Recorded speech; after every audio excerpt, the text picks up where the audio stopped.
Hi everyone, are you feeling stuck or behind in your exam preparation? Don't worry, I'm here to help you. I will be sharing the detailed planner for 2025 which will help you to ace your exams. So let's begin. So इस video को मैंने 6 parts में divide करा है and the first part is analyse and accept your current situation. So reflect on what went wrong. अपने setbacks को identify करो कि आपके अच्छे से स्टडीज इस ईयर क्यों नहीं हो पाई, because of lack of time management, because of procrastination, because of distraction. So basically आपको पता होना चाहिए क्या रीजन था इस साल का फेलियर का. ठीक है, उसके बाद ही तो उसमें हम लोग वर्क कर पाएंगे ना. अपने सारे सेटबैक्स को लिखो और उसको एक्सेप्ट करो बिना किसी गिल्ट के. And this self awareness is the first step to improvement.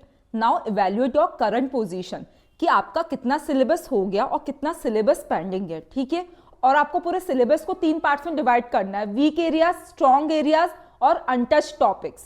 The second part is set a realistic study plan. और ये कैसे अचीव होगा? Bye setting smart goals. मतलब आपको स्पेसिफिक और टाइम बाउंड गोल सेट करने रहेंगे. फॉर एग्जाम्पल, ऐसे नहीं बोलना that I will complete this syllabus. आपको ये बोलना है specific, I will complete this chapter of science, I will complete this chapter of maths by this Friday. तो आपको जितना अपने गोल्स को क्वांटिफाई कर सको ना, उतना आपको करना है. रियलिस्टिक गोल सेट करना है. आपके पास जितना भी रिमेनिंग टाइम है ना एग्जाम का, फॉर एग्जाम्पल अगर आपकी एग्जाम है 4 महीने बाद, तो आपके पास 4 महीने हैं, तो आपके पास उस 4 महीने का प्रॉपर टाइम टेबल होना चाहिए, रियलिस्टिक, कि मुझे कैसे स्टडीज करनी अलॉन्ग विथ रिविजन्स. आपको अपनी स्टडी प्लान में रिविजन्स को भी इंक्लूड करना है. हमेशा ट्राई करो 2 से 3 रिवीजन. कोई भी कॉम्पिटिटिव एग्जाम दे रहे हो, मैंडेटरी है, बिना रिवीजन के कोई भी एग्जाम्स क्लियर नहीं होगी. तो ये सब आपके प्लानर में ही आना चाहिए. देखो, आपने एक डिटेल प्लानर बना लिया, ठीक है. अब उसके बाद आपको अपना डेली स्केड्यूलिंग करना रहेगा. मतलब कि आपको मॉर्निंग में पता होना चाहिए कि आपको डेली आपको कितने घंटे की स्टडीज करनी है, और जो आप कल पढ़ोगे ना वो आपको रात में बैठकर कल का स्केड्यूलिंग करना रहेगा.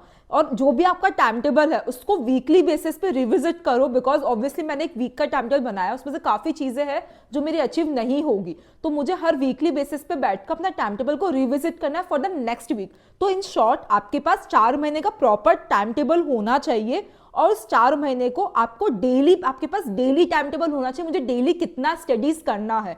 और जो भी नेक्स्ट डे का टाइम टेबल रहेगा वो आपको रात में रिविजिट करना है कि जो भी आपको ऐड करनी चीजें या कट करनी है. So the part 3 of the video is techniques for maximum retention. Number 1, active learning. जितना हो सके ना आपको एक्टिवली लर्न करना है. वो कैसे पॉसिबल है? अपने नोट्स बनाओ, ठीक है.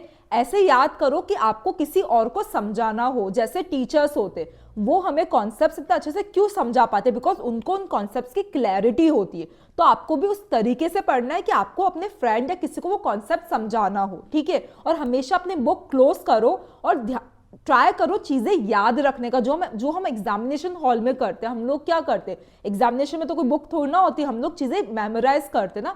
तो आपको वही, आपने एक टॉपिक पढ़ लिया, बुक क्लोज करी, ट्राई टू मेमोराइज कि आपको कितना याद हो रहा है. तो इन सब चीजों से आप एक्टिव लर्निंग से अपना मैक्सिमम रिटेंशन अचीव कर सकते हो, ठीक है. और ये भी बहुत इंपॉर्टेंट होता है कि आपको मॉक टेस्ट पेपर्स सॉल्व करने हैं. आपको पता होना चाहिए पास्ट के एग्जामिनेशन पेपर्स का क्या पैटर्न है.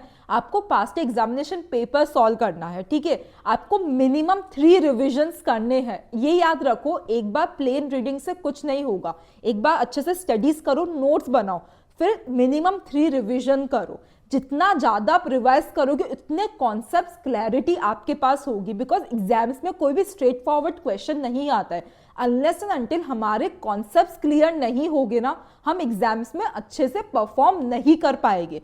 तो यही तो है, जितना ये भी है कि जितना आप लिखोगे ना उतना आप एग्जाम में अच्छे से परफॉर्म कर पाओगे, उतना आपका मेमोरी रिटेंशन रहेगा.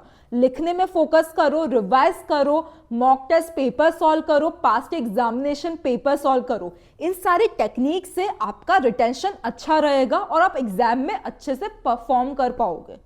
Part 4 of the video is stay consistent and motivated. आपको ये नहीं करना है कि ठीक है हमने 1 महीने एकदम अच्छे से स्टडीज करी, हम लोग 16-17 घंटे स्टडीज कर रहे और हमारी इतनी हेल्थ इश्यूज हो गए. आपको जो भी करना है ना, it's a long term game, आपको लंबे समय तक खेलना है. तो आपको एक कंसिस्टेंट अप्रोच फॉलो करनी रहेगी जो आप कंटिन्यूसली 4 to 5 मंथ्स तक फॉलो कर सको, ठीक है, I have seen a lot of students जो ये मिस्टेक करते हैं। स्टार्टिंग में इतना जोश रहता है, 15-20 दिन अच्छे से 20-20 घंटे स्टडीज करते, बिल्कुल भी नहीं सोते और उनकी हेल्थ बहुत ज्यादा इंपैक्ट होती है। तो स्टार्टिंग से याद रखो कि ये एक लॉन्ग टर्म गेम है बॉस। आपको धीरे धीरे आपको कंसिस्टेंटली स्टेप्स लेना है और यू हैव टू मोटिवेटेड। आपको अपनी फिजिकल हेल्थ, आपको अपनी मेंटल हेल्थ, सब पे फोकस करना है। ठीक है, डेली बेसिस पे हाफ एन आवर एक्सरसाइज करनी है, मेडिटेशन करना है मेंटल हेल्थ के लिए। ठीक है, आपको अपने अफर्मेशंस बोलनी है ताकि आपके गोल्स की क्लैरिटी रहे, आपको विजुअलाइज करना है। ठीक है, और जो भी आप स्टडीज करोगे, जैसे अगर आप डेली बेसिस पे 7 to 8 आवर्स स्टडीज करो, कीप इट कंसिस्टेंट। और ऐसा भी होता है कभी कभी ब्रेक इंपॉर्टेंट होता है, दैट इज कंप्लीटली फाइन। और जो भी आप काम करो ना, उसका डेली बेसिस पर ट्रैक रखिए आपकी प्रोग्रेस का, बेसिकली कि आपने क्या टाइम टेबल बनाया था, कितना अचीव हो गया। और हमेशा एक अकाउंटेबल पार्टनर को रखो सो दैट वो आपसे क्वेश्चंस पूछ सके डेली बेसिस पे and you will be accountable to them. ठीक है, and the fifth part is common mistake to avoid during your exam preparation, procrastination. आज नहीं यार कल पढ़ेंगे, कल नहीं परसों करेंगे, ये सब बिल्कुल भी मत करो। Start today. कभी भी कल आएगा ही नहीं, कल एक मिथ है। So start your studying from today itself. Overloading, हम लोग क्या करते हैं, डे 1 पर है और हमने एकदम से 8 से 9 घंटे का स्टडी प्लानर बना लिया और हमने आज तक 1 घंटा भी स्टडी नहीं करी है।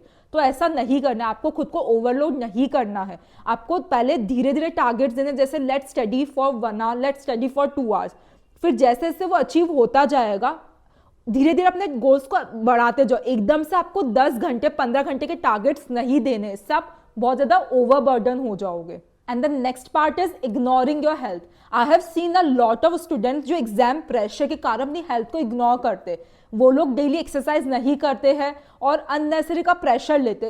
तो आपको ये सब नहीं करना है, बिकॉज अगर आपकी हेल्थ ही नॉर्मल नहीं रहेगी तो आप एग्जाम में अच्छे से परफॉर्म ही नहीं कर पाओगे, आप डेली कंसिस्टेंट भी नहीं रह पाओगे। तो you have to focus on your health, physical as well as mental health. ऐसा भी होता है कि बहुत सारे बच्चे अपने रिविजन ही अवॉइड कर देते। वो क्या सोचते, एक बार पढ़ लिया सफिशिएंट है। ऐसा नहीं है, रिविजन इतना ज्यादा इंपॉर्टेंट है ना, जितना आप रिवाइज करोगे उतना आप एग्जाम में अच्छे से परफॉर्म कर पाओगे। तो please do not skip revisions. And the last part of this video is motivation to bounce back.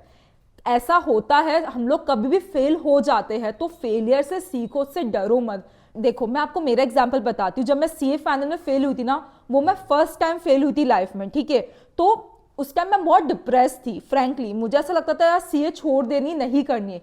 But कहीं ना कहीं मैंने खुद को मोटिवेट करा, मैंने सीए क्लियर करी। और अभी मैं उस देखती हूँ ना, वो 5-6 साल पहले की बात, तो मुझे ना खुद के ऊपर हंसी आ जाती है कि यार मैं कैसी थी।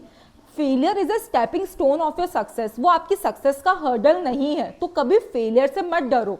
कुछ भी हो रहा है लाइफ में, you have to bounce back even stronger. ठीक है, जिस सब्जेक्ट में मैं फेल हुई थी ना, उसमें मैंने इतने अच्छे से स्टडीज करी, मैंने इंस्टीट्यूट से अपने पेपर्स मंगवाए, मैंने घर पर चेक करा, मैंने देखा अच्छा क्या क्या मिस्टेक्स थी। मुझे लगता था मैंने अच्छे से एग्जाम दिए, बट मैंने काफी सारी सिली मिस्टेक्स करी थी जिसके कारण मैं पास नहीं हो पाई थी। So learn from your failure, उससे मत डरो।